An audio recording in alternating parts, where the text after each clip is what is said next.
Hi,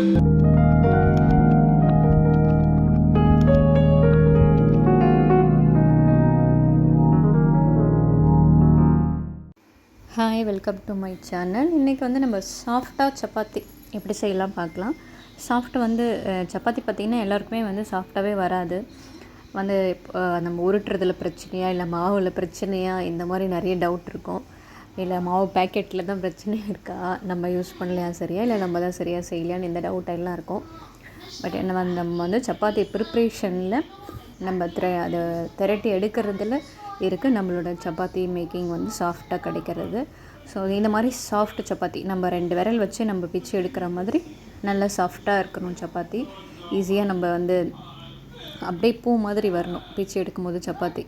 so அதை எப்படி நம்ம ப்ரிப்பேர் பண்ணலாம், என்ன அதுக்கான டிப்ஸு அப்படின்றது நம்ம இந்த வீடியோவில் பார்க்கலாம். இப்போ நம்ம வந்து மாவு பிசைகிறதுக்கு தண்ணி விட்டு நம்ம எப்பவும் போல் சால்ட்டு தண்ணி விட்டு மாவு பிசைஞ்சிக்கிட்டோம். மாவு பிசையும் போது நம்ம வந்து 2 ஸ்பூன் வந்து ஆயில் சேர்த்துக்கணும். இது வந்து பார்த்திங்கன்னா ஒரு 8 சப்பாத்தி வரும். ஸோ இப்போ ஒரு 2 ஸ்பூன் வந்து எந்த ஆயில் வேணாலும் சேர்த்துக்கலாம். நீங்கள் இப்போ சப்பாத்தி போடுறதுக்கு எந்த ஆயில் யூஸ் பண்ணுவீங்களோ அந்த ஆயில் வந்து ஒரு 2 ஸ்பூன் வந்து சேர்த்து நல்லா பிசைஞ்சிக்கணும். மாவு வந்து பார்த்திங்கன்னா ஒரு 2 to 5 மினிட்ஸ் பிசையலாம். நான் வந்து 2 மினிட்ஸ் ஆனால் பிசைஞ்சிருக்கேன் மாவு. தண்ணி வந்து நிறைய ஆட் பண்ணி நல்லா பிசையணும். நம்ம மாவு பிசையும்போது பார்த்திங்கன்னா நம்ம பிசைஞ்சிட்டே இருக்கப்போ வந்து அந்த மாவு வந்து உள்ளே அப்சர்வ் ஆகிடும். அப்புறம் நம்ம ஒரு ஸ்டேஜில் பார்த்திங்கன்னா நம்ம கையில் ஒட்ட ஆரம்பிக்கும் மாவு. அது வரைக்கும் வந்து நம்ம தண்ணி கொஞ்சம் கொஞ்சமாக விட்டு நிறைய மாவு பிசையணும். ஏன்னா மாவு வந்து ரொம்ப தண்ணி குடிக்கும். அப்போ தான் வந்து நம்மளுக்கு சப்பாத்தி வந்து சாஃப்டாக இருக்கும். நல்லா அந்த அளவுக்கு தண்ணி ஆட் பண்ணி பிசைஞ்சதுக்கப்புறம் பார்த்திங்கன்னா நம்மளுக்கு கையில் ஒட்டுற அளவுக்கு வந்து மாவு இருக்கும். ஏன்னா அதுக்கு மேலே வந்து தண்ணி குடிக்காது சப்பாத்தி மாவில். அந்த டைம் வந்து நீங்கள் வந்து ஒரு 2 ஸ்பூன் வந்து 2 டேபிள் ஸ்பூன் அளவுக்கு எண்ணெய் கரண்டி அளவுக்கு நீங்கள் எண்ணெயை சேர்த்துக்கணும். எண்ணெய் சேர்த்துட்டு நல்லா ஃபுல்லாக அந்த ஆயில் ஃபுல்லாக ஸ்ப்ரெட் ஆகிற மாதிரி, மாவு ஃபுல்லாக ஸ்ப்ரெட் ஆகிற மாதிரி நல்லா பிசைஞ்சிக்கிட்டோம். பிசைஞ்சதுக்கப்புறம் இப்போ நம்ம வந்து இது ஈஸியாக உங்களுக்கு வந்து உருண்டை பிடிக்கிறதுக்கு அப்படி பண்ணுறதுக்கு கொஞ்சம் லேட் ஆகும். இப்படி நீங்கள் நீட்டாக வந்து நம்ம சப்பாத்தி கல்லில் வச்சு நீட்டாக திரட்டிக்கிட்டோன்னா அப்புறம் ஒரு நைஃப் வச்சு இந்த மாதிரி நம்ம சப்பாத்தி வந்து எப்படியும் பெருசாக வேணும். நீங்கள் இன்னும் கொஞ்சம் பெரிய பெரிய பீசஸ் கூட கட் பண்ணிக்கலாம். இப்படி கட் பண்ணிவிட்டு நம்ம எடுக்கும் போதே வந்து பார்த்திங்கன்னா அப்படியே ஒரு ஸ்லைஸாக வரும், கேக் மாதிரி. இப்போ வந்து இந்த ஷேப் வந்து நம்மளுக்கு உருட்டும் போதும் ஈஸியாக இருக்கும். நீங்கள் அப்படியே எடுத்துகிட்டு அப்படி லைட்டாக அந்த கார்னர்ஸ் மட்டும் இப்படி தட்டிட்டு வச்சிட்டிங்கன்னா அந்த ஷேப்லேயே நம்ம வந்து வச்சு உருட்டிக்கலாம். இப்போ வந்து பார்த்திங்கன்னா இது வந்து ஒரு ஓவல் ஷேப்பில் வந்து கிடைக்கும் நம்மளுக்கு. அப்படி ஈஸியாக இருக்கும். நம்ம ஒன்றா எடுத்து மாவு எடுத்து உருட்டுறதுக்கு இது வந்து ஒரு ஈஸி டிப்ஸு. இப்போ நம்ம எல்லாத்தையும் வந்து கேக் மாதிரி டக்குன்னு கட் பண்ணி எடுத்து வச்சாச்சு. ஸோ இப்போ நம்ம திரட்டுறதுக்கு மட்டும்தான். இப்போ நம்ம திரட்டும் போது பார்த்திங்கன்னா ஒட்டாமல் இருக்கிறதுக்கு மாவு சேர்த்துப்போம். மாவு வேணால் லைட்டாக நீங்கள் சேர்த்துக்கிட்டு அதோடவே நம்ம திரட்டும் போது கொஞ்சம் லைட்டாக அந்த கல்லெல்லாம் லைட்டாக ஆயில் விட்டு நல்லா தேய்ச்சிட்டு அதுக்கப்புறம் நம்ம உருட்டும் போது கொஞ்சம் ஒட்டாமல் வரும். இது மாதிரி ஃபுல்லாக நம்ம ஃபஸ்ட்டு ஒரு டைம் நல்லா இப்போ உருட்டிக்கலாம். இப்போ நம்ம உருட்டும் போது ஒரு டைம் ஃபுல்லாக இந்த மாதிரி நம்ம ரவுண்டாக வந்து திரட்டிட்டு பார்த்திங்கன்னா நடுவில் இப்போ ஒரு சென்டரில் ஒரு டீஸ்பூன் வந்து ஆயில் விடணும். ஆயில் விட்டுட்டு நம்ம ஃபுல்லாக நம்ம ஸ்ப்ரெட் பண்ணி விட்டணும். ஒரு டீஸ்பூன் சென்டரில் இந்த மாதிரி ஆயில் விட்டு ஃபுல்லாக நீங்கள் இப்படி தடவிட்டு அதுக்கப்புறம் இப்போ நம்ம இதை 4ஆக ஃபோல்ட் பண்ணிக்கணும். 4ஆக ஃபோல்ட் பண்ணி நல்லா தட்டிட்டு இப்போ உருட்டலாம். உங்களுக்கு ஆயில் நீங்கள் எக்ஸ்ட்ரா எடுப்பீங்க அப்படின்னா நீங்கள் எக்ஸ்ட்ரா ஆயில் சேர்த்துக்கலாம். நான் ஆயில் ரொம்ப கம்மியாக தான் எடுப்பேன், அதனால் நான் வந்து லைட்டாக தான் விட்டுருக்கேன். நீங்கள் ஆயில் எக்ஸ்ட்ரா எடுப்பீங்க அப்படின்னா நீங்கள் 2 ஸ்பூன் ஆயில் கூட நல்லா விட்டுட்டு நல்லா திரட்டி எடுத்துக்கலாம். இப்போது நல்லா இப்படி மாதிரி திரட்டிட்டிங்கன்னா பார்த்திங்கன்னா இது ஒரு லேயராக வரும். நம்மளுக்கு திரட்டும் போதே பார்த்திங்கன்னா நல்லா லேயராக இருக்கும். இப்போ செப்பரேட்டாக வச்சுக்கோங்க, தனித்தனியாக வச்சுக்கலாம். இல்லை ஒருத்தர் நீங்கள் சப்பாத்தி போட்டு எடுத்துக்கலாம்.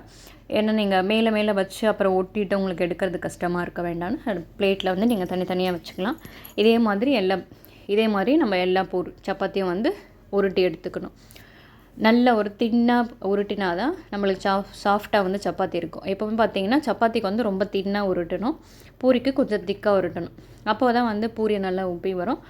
சப்பாத்திக்கு நீங்கள் இதை விட பெரிய சைஸாகவே வந்து உருண்டை கட் பண்ணி எடுத்துக்கலாம். நல்லா பெருசாக போட்டு எடுக்கலாம் சப்பாத்தி. நான் ஒரு மீடியம் சைஸில் தான் எடுத்திருக்கேன். இதே மாதிரி நம்ம எல்லா மாவையும் சப்பாத்தி திரட்டி எடுத்துக்கிட்டு இப்போ நம்ம கல்லில் போட்டு எடுத்துக்கலாம். டக்குன்னு உங்களுக்கு முடிஞ்சிடும். போடுறதுக்கு பார்த்திங்கன்னா ஈஸியாக நம்ம ஆயில் விட்டுருக்கிறதுனால திரும்ப நம்ம ஆயில் வந்து சேர்க்கணும்னு இல்லை. சப்பாத்தி போடும்போது அது கரெக்டாக ஒரு அன்னி வேணால் இங்கே போடுறதுக்கு அது உங்களுக்கு ஒரு பெரிய டாஸ்க்காக இருக்கும். இப்போ நம்ம ஆயில் ஆல்ரெடி நம்ம சேர்த்துட்டோம். பிசையும் போதும் உருட்டும் போதும் சேர்த்துருக்கறனால நம்ம அப்படியே போட்டு எடுத்துக்கலாம். இப்போ நம்ம அப்படியே கல்லில் போட்டு எடுக்கும்போது பார்த்திங்கனாலே ஃபஸ்ட்டு ஒரு சைடு நல்லா குக் ஆனதுக்கப்புறம் அப்புறம் கொஞ்சம் பாதியெல்லாம் குக் ஆனதுமே திருப்பி போட்டுக்கோங்க. ஏன்னா மேல் சைடு வந்து ட்ரை ஆகாமல் இருக்கும். ஒரு 2 டைம் திருப்பி போட்டுட்டோம் நம்மளுக்கு வந்து சப்பாத்தி ரெடி ஆகிடும். இப்போ பார்த்திங்கன்னா நீங்கள் ஒரு டைம் போடும்போதே பார்த்திங்கன்னா நல்லா பபிள்ஸ் அப்படியே நல்லா உப்பி வரும் அந்த சப்பாத்தி மாவு பார்த்திங்கன்னா. ஏன்னா அந்த லேயராக இருக்கும். அப்போ வந்து நல்லா உப்பி வரும். ஆயிலும் சேர்த்துருக்கறனால பாருங்கள் நல்லா வந்து சப்பாத்தி பார்த்திங்கன்னா அப்படியே பூரி மாதிரியே வரும். கல்லில் போடும்போது நீங்கள் ஹை ஃப்ளேமில் வச்சுட்டு இந்த மாதிரி உப்பி வந்துருச்சா. இப்போ வந்து சப்பாத்தி உங்களுக்கு 2 டைம் திருப்பி போட்ட உடனே நீங்கள் எடுத்துட்டிங்கன்னா சூப்பராக வந்து நம்மளுக்கு சப்பாத்தி வந்து ரெடி ஆகிடும். ஸோ பார்த்திங்கன்னா நல்ல ஒரு அப்படியே பூரி மாதிரி வரும். சூப்பராக இருக்கும். நல்லா சாப்பிட்றதுக்கு ரொம்ப டேஸ்டியாக இருக்கும். நம்ம வந்து ஒரு 2 விரலை வச்சு நம்ம பிச்சு எடுத்துடலாம். இப்போ நம்ம போட்டு எடுக்கிறதுக்கும் ஈஸியாக இருக்கும். நம்மளுக்கு ஆயில் வந்து ஒன்று அப்ளை பண்ணுறதுக்கு அதுக்கு டைமு இதெல்லாம் இப்படியே வந்து நீங்கள் சேர்த்து பிசைகிறதுனால நம்ம டக்குன்னு போட்டு எடுத்துடலாம். இப்போ ஒரே கல்லில் கூட நீங்கள் சைட் பை சைட் போட்டு எடுக்கிறனாலும் ஒரு 2 3 சேர்த்து போட்டு எடுத்துக்கலாம். சீக்கிரமும் ஒரு 10 நிமிஷத்தில் நீங்கள் ரெடி பண்ணிடலாம். இப்போ நல்லா வந்து ஒரு சைடு பாதி குக் ஆன உடனே திருப்பி போட்டுக்கலாம். மேலே அப்போ தான் வந்து ரொம்ப காஞ்சி போயிடாமல் இருக்கும். ஒரு சைடு கொஞ்சம் குக் ஆனதுமே நம்ம ஆப்போசிட் சைடு வந்து திருப்பி போட்டுக்கலாம். ஹை ஃப்ளேமில் வச்சு நம்ம போட்டு எடுத்துக்கலாம். அப்போ தான் நம்ம ஃபாஸ்ட்டாக போட்டு எடுக்க முடியும். இப்போ அடுத்த சைடு திருப்பி போட்டுட்டு நம்ம லைட்டாக இப்படி பண்ணனாலே நம்ம சப்பாத்தி பார்த்திங்கன்னா நல்லா உப்பி வரும்.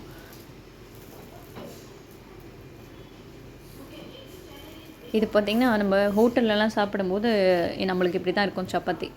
நம்ம ஒரு பெரிய ரெஸ்டாரண்ட்லலாம் போனோன்னா அந்த சப்பாத்தி வந்து இப்படி நம்ம மடித்து போட்டு தான் இருக்கும். நம்ம பிச்சு எடுக்கும் போதே பார்த்திங்கன்னா லேயராக இருக்கும், சாஃப்டாகவும் இருக்கும். இப்போ எப்படி செய்கிறாங்க அப்படின்ற மாதிரி இருக்கும். இதை நம்ம ஹோட்டல் ஸ்டைலில் நம்ம வீட்லேயே வந்து நல்லா சாஃப்டாக சப்பாத்தி பண்ணலாம். அது ரொம்ப ஈஸியானதாக ஒரு சிம்பிள் ட்ரிக்ஸ் தான் இது.